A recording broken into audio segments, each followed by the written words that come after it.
आजादी के अमृत महोत्सव वर्ष में बदलती नगरीय प्रवेश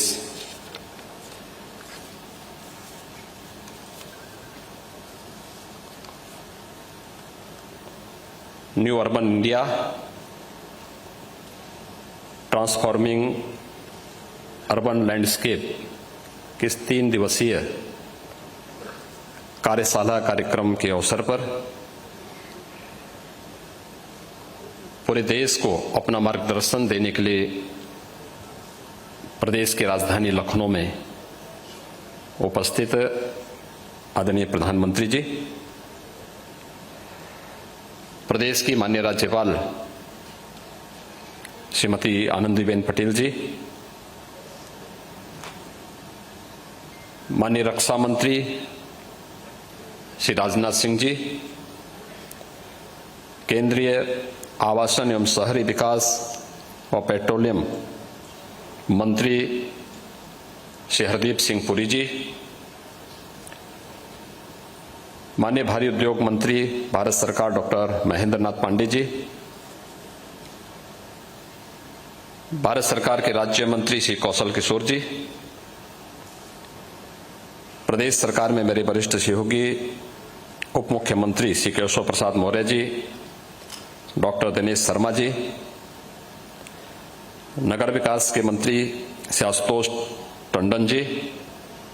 राज्य मंत्री महेश चंद्र गुप्ता जी, आज के इस 3 दिवसीय कॉन्फ्रेंस कम एक्सपो में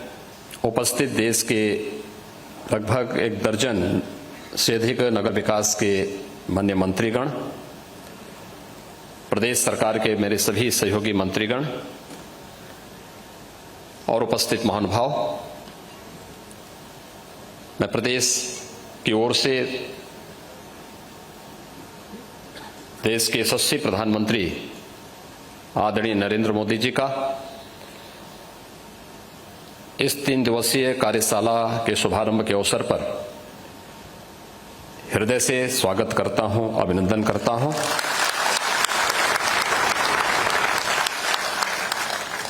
मैं आभारी हूं आदरणीय प्रधानमंत्री जी का कि उन्होंने इस महत्वपूर्ण कार्यशाला के लिए उत्तर प्रदेश की राजधानी लखनऊ को चुना है, क्योंकि देश की सबसे बड़ी आबादी के राज्य उत्तर प्रदेश के लिए अर्बनाइजेशन कितना महत्वपूर्ण है, यह विगत 4.5 वर्ष के दौरान प्रदेश के अंदर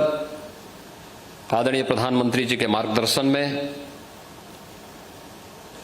उनके निर्देशन में जो तमाम प्रकार की योजनाओं ने शहरी परिवेश को बदलने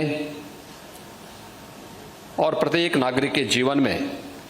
व्यापक परिवर्तन लाने में जो सफलता प्राप्त की है, आज यहां पर उसके कुछ उदाहरण प्रदर्शनी के माध्यम से भी देखने को और समझने को प्राप्त हो सकते हैं। उत्तर प्रदेश सरकार अपनी उन उपलब्धियों के साथ देश के सामने और देश के अंदर नई तकनीक और अर्बन डेवलपमेंट के क्षेत्र में जो कुछ नया देखने को मिल रहा है, यह सब उत्तर प्रदेश वासियों को और उत्तर प्रदेश के नगर निकायों को भी देखने को प्राप्त होगा। इसके लिए मैं माननीय प्रधानमंत्री जी का, प्रदेश शासन और उत्तर प्रदेश की जनता की ओर से हृदय से आभार व्यक्त करता हूं। मैं स्वागत करता हूं माननीय रक्षा मंत्री जी का, जो इसी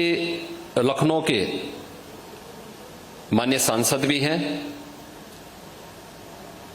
इस 3 दिवसीय कार्यशाला के उद्घाटन कार्यक्रम में आज उनका यहां पर मार्गदर्शन प्राप्त हुआ है। मैं स्वागत करता हूं केंद्रीय आवासन और शहरी विकास के मंत्री माननीय श्री हरदीप सिंह पुरी जी का, जो निरंतर प्रदेश के विकास के लिए अपना सहयोग पूरी सकारात्मक ऊर्जा के साथ प्रदान करने के लिए सदैव तत्पर रहते हैं। मैं केंद्रीय मंत्री महेंद्र नाथ पांडे जी का, श्री कौशल किशोर जी का भी इस अवसर पर हृदय से स्वागत करता हूं। देश के लगभग 1 दर्जन से अधिक राज्यों के नगर विकास के मंत्रीगण भी इस अवसर पर इस 3 दिवसीय कार्यशाला में यहां पर उपस्थित हुए हैं। उन सब का भी मैं प्रदेश सरकार की ओर से हृदय से स्वागत करता हूं। मुझे इस अवसर पर बताते हुए प्रसन्नता की अनुभूति हो रही है कि उत्तर प्रदेश ने विगत 4.5 वर्ष के दौरान अर्बनाइजेशन में कुछ नई उपलब्धियां हासिल की और खासतौर पर एक लंबे समय से जो मांग हो रही थी कि 25,000 की आबादी की जो बड़ी ग्राम पंचायतें हैं इनको नगर निकाय के रूप में मान्यता प्राप्त हो, शहरी क्षेत्र के, नगरीय क्षेत्र के दायरे को विस्तार दिया जाए। 2017 के पहले उत्तर प्रदेश के अंदर कुल 654 नगर निकाय थे। आज इनकी संख्या बढ़कर के 734 हुई है और इन 734 नगर निकाय के माध्यम से प्रदेश की एक बड़ी आबादी को हम लोग बुनियादी सुविधाएं उपलब्ध करवाने का कार्य कर रहे हैं। स्वच्छ भारत मिशन इस देश के अंदर न केवल नारी गरिमा के लिए बल्कि प्रत्येक नागरिक के जीवन में स्वस्थ भारत की परिकल्पना को साकार करने में भी मील का पत्थर साबित हुआ है। आदरणीय प्रधानमंत्री जी ने 2 अक्टूबर 2014 को स्वच्छ भारत मिशन की घोषणा की थी और उस मिशन में सबसे बड़ी बाधा के रूप में उत्तर प्रदेश को देखा जाता था। 2017 के बाद उत्तर प्रदेश के अंदर ग्रामीण और शहरी क्षेत्र में 2,61,00,000 से अधिक व्यक्तिगत शौचालयों का निर्माण हुआ और मुझे बताते हुए प्रसन्नता है कि नगरीय क्षेत्र इस दिशा में उत्तर प्रदेश के अंदर हमारे 652 जो नगर निकाय हैं ये पहले ही ODF हो गए थे, जिनमें से 595 ODF प्लस के लक्ष्य को भी प्राप्त कर चुके हैं और 30 नगर निकाय ODF प्लस प्लस के लक्ष्य को प्राप्त करने में जिन्हें सफलता प्राप्त हुई है। आजादी के बाद एक सपना था आवास का, हर गरीब के पास अपना आवास हो, आवास के नाम पर टोकन मनी नहीं बल्कि उसको पूर्ण आवास प्राप्त हो। यह सपना आजादी के बाद 2014 में साकार होता हुआ दिखाई दिया और मुझे बताते हुए प्रसन्नता है कि उत्तर प्रदेश ने ग्रामीण और शहरी क्षेत्र में अब तक 42 लाख से अधिक परिवारों को एक आवास उपलब्ध करवाया है और उत्तर प्रदेश के अंदर अगर शहरी क्षेत्र में हम देखेंगे तो 17 लाख से अधिक लोगों को यह आवास हम उपलब्ध करवा चुके हैं, जिनमें 9 लाख आवास बनकर के तैयार हुए हैं। आदरणीय प्रधानमंत्री जी के कर कमलों से आज 75,000 आवासों में गृह प्रवेश का कार्यक्रम भी कुछ ही देर में प्रारंभ होगा। हाउसिंग कंस्ट्रक्शन को एक नई दिशा देने वाली लाइट हाउस परियोजना कि जो 6 परियोजनाएं देश के अंदर प्रारंभ हुई हैं उनमें से एक प्रदेश की राजधानी लखनऊ में है और जिस तेजी के साथ ये प्रोजेक्ट तैयार हुआ उसमें से ज्यादातर आवास आवंटित भी हो चुके हैं और आपके द्वारा जैसे उद्घाटन के कार्यक्रम को आगे बढ़ाएंगे तो उसमें बहुत सारे लोगों को उस आवास में रहने की सुविधा प्राप्त होगी। नई तकनीक के साथ कम समय में और सस्ते आवास उपलब्ध करवाने की परियोजना उत्तर प्रदेश के अंदर आज साकार होते हुए दिखाई दे रही है। महोदय, मुझे बताते हुए प्रसन्नता है कि अमृत योजना के अंतर्गत उत्तर प्रदेश के 60 नगर निकाय के अंदर 11,421 करोड़ रुपए की लागत की पेयजल की, सीवरेज की, ग्रीन बेल्ट को डेवलप करने की और पार्क के निर्माण की परियोजनाएं अब तक पूरी हो चुकी हैं। एक बड़ी आबादी को इन सभी बुनियादी सुविधाओं से आच्छादित करने इन सभी योजनाओं के माध्यम से हमें सफलता प्राप्त हुई। तो तो स्मार्ट सिटी मिशन के अंतर्गत प्रदेश के सभी 17 नगर निगमों को, जिसमें 10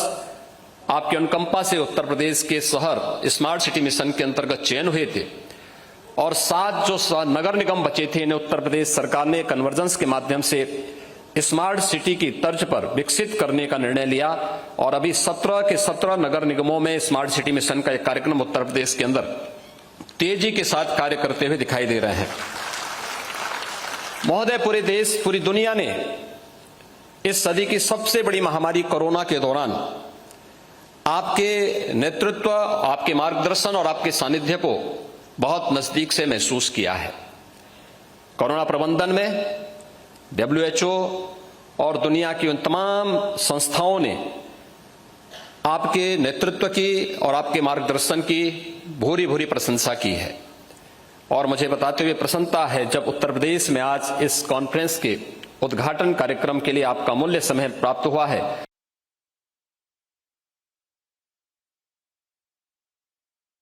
इनके अब तक देने में सफलता प्राप्त हुई है।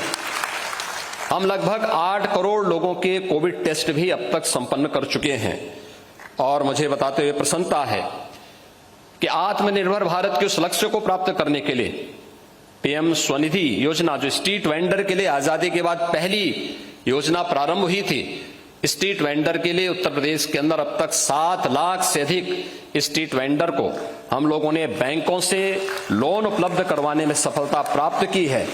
और हमारा प्रयास है कि बहुत शीघ्र जो बचे हुए लगभग 1.5 लाख अन्य स्ट्रीट वेंडर हैं उनको भी हम इस सुविधा से आच्छादित करने में हमें सफलता प्राप्त होगी। महोदय, आपका हमेशा से इस बात पर जोर रहा है कि शहरी क्षेत्र में पब्लिक ट्रांसपोर्ट का सिस्टम बेहतर होना चाहिए,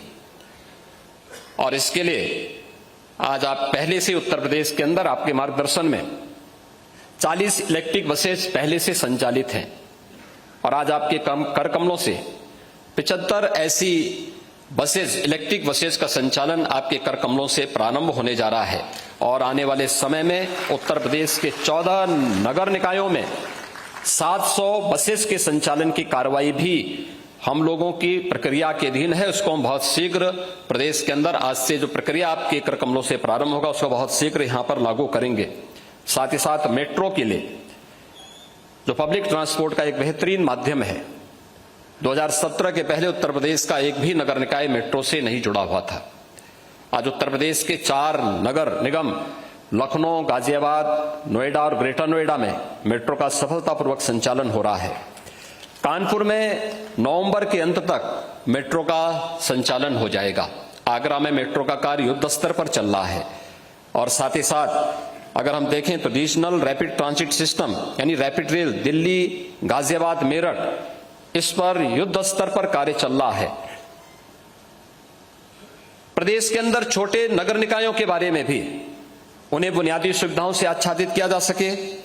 इसके लिए राज्य सरकार ने पंडित दीनदयाल उपाध्याय आदर्श नगर निकाय योजना पहले से संचालित की है, और वे सभी नगर निकाय इसके माध्यम से संचालित हैं। नगरीय क्षेत्रों में अल्प विकसित और मलिन बस्तियों में आधारभूत संरचनाओं के लिए भी प्रदेश सरकार ने मुख्यमंत्री नगरीय अल्प विकसित व मलिन बस्ती विकास योजना प्रदेश के अंदर संचालित हो रही है, जो उन क्षेत्रों में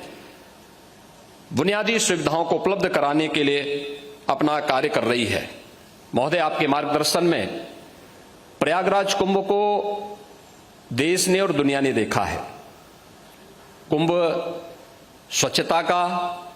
सुरक्षा का और सुव्यवस्था का एक मानक प्रस्तुत कर सके। आपका जो मार्गदर्शन और नेतृत्व प्राप्त हुआ था, उस समय प्रयागराज कुंभ ने उस अभियान को आगे बढ़ाने का कार्य किया था, और प्रयागराज कुंभ ने कुंभ को एक नई दिशा देने का कार्य किया था। और मुझे बताते हुए प्रसन्नता है कि प्रयागराज कुंभ की जो नोडल विभाग था हमारा, वह नगर विकास विभाग ही था, जिसने प्रयागराज कुंभ को पहली बार स्वच्छता, सुरक्षा और सुव्यवस्था का एक नया मॉडल प्रस्तुत किया था। क्योंकि कुंभ के बारे में इस बात की चिंता थी कि ट्रैफिक मैनेजमेंट कैसे होगा, सुरक्षा की व्यवस्था कैसे होगी। स्मार्ट सिटी मिशन के अंतर्गत प्रयागराज के अंदर जिस integrated command and control centre का उद्घाटन आपने किया था, उस कमांड एंड कंट्रोल सेंटर ने केवल प्रयागराज कुंभ में